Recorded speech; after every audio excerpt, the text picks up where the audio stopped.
به نام خدا. وحید احدنژاد هستم، رئیس پژوهشکده گوهرشناسی، عضو هیئت علمی دانشگاه.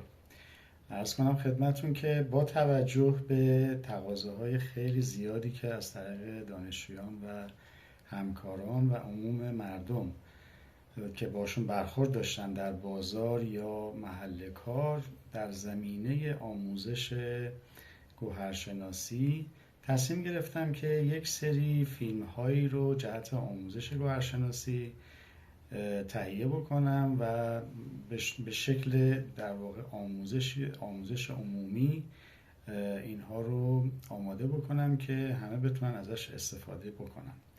من از شما خواهش میکنم که کانال یوتیوب بنده رو سابسکرایب بکنید که هم بازدید این کانال بیشتر بشه و همین که فیلم های جدید و قسمت های جدید آموزشی که در واقع تهیه و در کانال بارگذاری میشه شما متوجه بشید و بتونید از اون استفاده بکنید. خیلی متشکرم.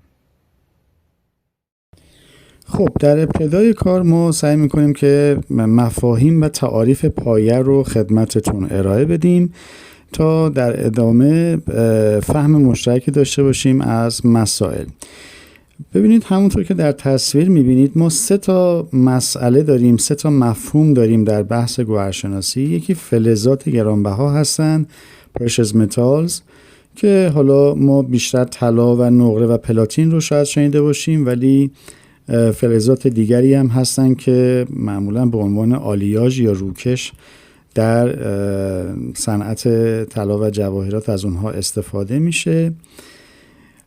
مفهوم دوم ما گوهرسنگ هست که در دنیا به عنوان جمستون ازش نام برده میشه که این گوهرسنگ در واقع ترجمه لفظ به لفظ این واژه جمستون هست که بسیار هم زیباست و گوهرسنگ دیگه کاملا خوشبختانه جا افتاده.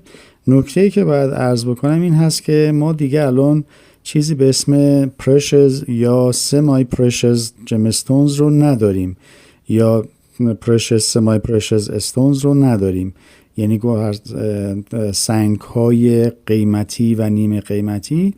این مفهوم الان چندین سال دیگه کنار گذاشته شده و دیگه کنفدراسیون جهانی جواهرات سیبجو این مسئله رو توصیه نمیکنه. خب دلیل منطقی هم داره. بعضی از سنگ هایی که ما به نظر ما مثلا نیمه قیمتی هستن، فرض بفرمایید آمتیس، ما چندین نمونه داریم که بالای $1,000,000 قیمت خورده و بعضی از سنگ هایی که ما تجسم ازش داریم که بسیار گران قیمت هستن مثل الماس، خب در بازار هم در همین بازار خودمون در ایران هم قطعا داریم. اینا قیمت های بسیار پایینی دارن، شاید در حد چند صد دلار یا حد اکثر $1,000. دلیلش هم این است که خب کیفیت بسیار پایینی دارن و یا رنگ، کلاریته و مسائل دیگه شون خیلی جالب نیست و قیمت پایینی میخورن. بنابراین ما صرفا نمیتونیم بگیم چون الماس گران قیمته و چون مثلا آمتیس نیمه گران قیمته. بنابراین به این فلسفه، به این دلیل این مسئله کنار گذاشته شد و فقط واژه گوهرسنگ رو ما به کار میبریم. حالا اون میتونه اون گوهرسنگ قیمت پایین داشته باشه یا متوسط یا قیمت‌های بسیار بسیار بالا و فضایی داشته باشه. اون بستگی به ذات سنگ و مشخصات سنگ داره و همچنین البته تراش. واژه سومی که ما ازش زیاد نام خواهیم برد جواهرات هست که تلفیقی است از فلزات گرانبها و گوهرسنگ، که حالا این هم باز همون عین جمولوژی گویش انگلیسی داره که جولری هست که دبل ال به کار برده میشه یا جولری که امریکایی هست و فقط یک در واقع ال به کار برده میشه و بعد از اون بعد از ال هم وای هست. یعنی شما همونجور که در تصویر میبینید اینها هم تلفظش یک کوچولو و هم نگارشش که خب خیلی متفاوت هست. اینها رو ممکنه که همین در خود ایران هم ممکنه یکی از جواهراتی ها گویش انگلیسی رو در سردرش بزنه، یکی گویش امریکایی، هر دو هم درست هستش. 2 تا کتاب رو من خدمت شما اینجا ارائه کردم که همونجور که ملاحظه می‌فرمایید یکیش نویسندش مشخصاً انگلیسی هست با توجه به دبل امی که هست و یکی هم در واقع نویسنده امریکایی داره که سمت راستی هست و یه دونه ام داره و هر دو هم درست هستند. خب برمیگردیم به تعریف خود گوهرشناسی. گوهرشناسی طبق تعریف دانش شناسایی گوهرسنگ‌های طبیعی و مصنوعی است و به عنوان یکی از شاخه‌های زمینشناسی و بلورشناسی شناخته میشه. ببینید اینجا مصنوعی رو هم آوردیم چون تا مدت‌ها مقاومت بود و فقط بحث گوهرسنگ‌های طبیعی بود. کماکان الان هم هست، ولی دیگه الان پذیرفتن که به هر حال گوهرسنگ‌هایی که خود بشر در آزمایشگاه ایجاد میکنه، تولید میکنه، هم به عنوان گوهرسنگ محسوب میشه و خب به هر حال برای شناخت اونها اصلا یکی از معضلات اصلی که در بازار گوهرسنگ‌ها وجود دارن همین گوهرسنگ‌های مصنوعی هستن که بسیار مشکل ایجاد میکنن در بحث شناخت گوهرسنگ‌ها و خرید و فروش گوهرسنگ‌ها. بنابراین این مفهوم رو هم به تعریف گوهرشناسی دیگه اخیراً اضافه کردن و پس گوهرشناسی دانش شناسایی هم گوهرسنگ‌های طبیعی و هم مصنوعی هستش. حالا خود گوهرشناسی در واقع دو نوع هست که گوهرشناسی اوردینری یا معمولی هست و گوهرشناسی علمی یا ساینتیفیک، که خب خیلی از افرادی که گوهرشناسی کار میکنن تقریبا در ایران که همه، ولی در دنیا خیلی از مؤسسات به صورت گوهرشناسی معمولی کار میکنن. یعنی چی؟ یعنی مثلا برای شناسایی یک گوهرسنگ از ابزارهای شناخته شده گوهرشناسی مثلا ریفرکتومتر، مثل روش SG اسپسیفیک گراویتی، همون چگالی ویژه، دایکروسکوپ، میکروسکوپ و اسپکتروسکوپ و امثال هم استفاده میکنند که این میشه گوهرشناسی معمولی که خب خیلی هم کاربردیه، خیلی جا هم جواب میده.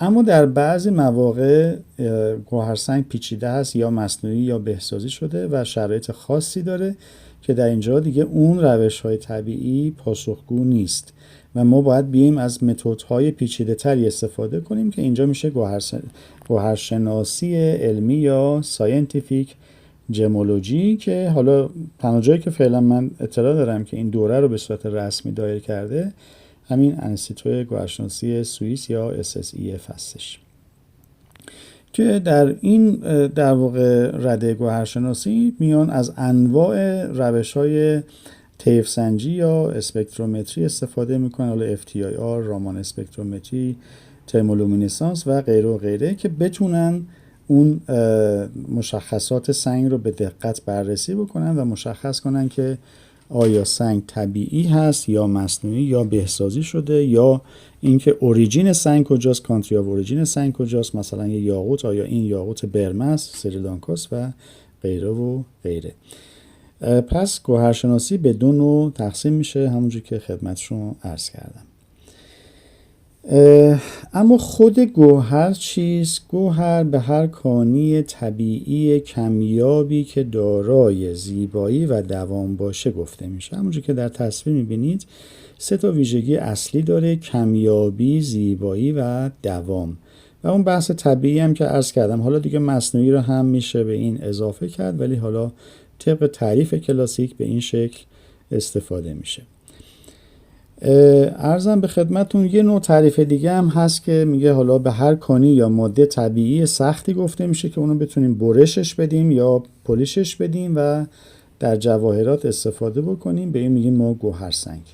خب این میتونه طبق اون صحبتی هم که کردیم گوهرسنگ‌های مصنوعی رو هم شامل بشود. گوهرسنگ‌های طبیعی همونطور که همه ما میدونیم دارای شرایط خاصی هستند برای تشکیل در دل طبیعت و هر گوهرسنگ شرایط خاص خودش رو داره که حالا انشالله در قسمت‌های بعدی ما در مورد این مسئله به تفصیل صحبت خواهیم کرد انشالله و شرایط کلی تشکیل انواع گوهرسنگ‌ها رو مقداری با هم بحث خواهیم کرد. در مورد این اسلاید رو شما ملاحظه فرمایید، این مال همین امروز هست که امروز 23 نوامبر 2023 هستش یا 2 آذر 1402. این آقای مارتین راپاپورت هست. در پیج خودشون در لینکدین میبینید که یک موضوعی رو در مورد الماس مصنوعی گذاشتن، همون بحث منظورم گوهرسنگ طبیعی و مصنوعی. اینجا میبینید هنوز این مسئله داغ هست، مخصوصا در مورد الماس. FTC یا فدرال ترید سنتر امریکا بسیار در واقع فدرال ترید کامیشن آمریکا بسیار مؤثر و قوی هست در تجارت کشور آمریکا و خیلی از کشورها هم از قوانین اون تبعیت میکنن که بتونن با آمریکا تجارت داشته باشن. به وضوح میگه که الماس‌های مصنوعی الماس‌های واقعی نیستند و اون کسانی که الماس‌های مصنوعی رو تولید میکنن حق ندارند واژه‌های ریل، جنیون، نچرال یا پرشز و غیره رو استفاده بکنن، چون اینها فریب دهنده هستند. بنابراین این بحث گوهرسنگ مصنوعی کماکان موافقین و مخالفین زیادی داره که خب حالا به هر حال این مسئله رو ما باید آگاه باشیم که در چه مواقعی میتوانیم از گوهرسنگ‌های مصنوعی در تجارت استفاده بکنیم و چه مواقعی به چه شکلی استفاده بکنیم و چه مواقعی اصلا به نفع ما نیست که وارد این مسئله بشیم از نظر تجاری و از نظر اعتبار. خب این بخش اول رو همینجا به اتمام میرسونم. از شما خواهش میکنم که کانال رو سابسکرایب بفرمایید و به دوستانتونم معرفی بکنید. ما انشالله به وفور فصلهای بعدی رو تهیه خواهیم کرد و در کانال خواهیم گذاشت.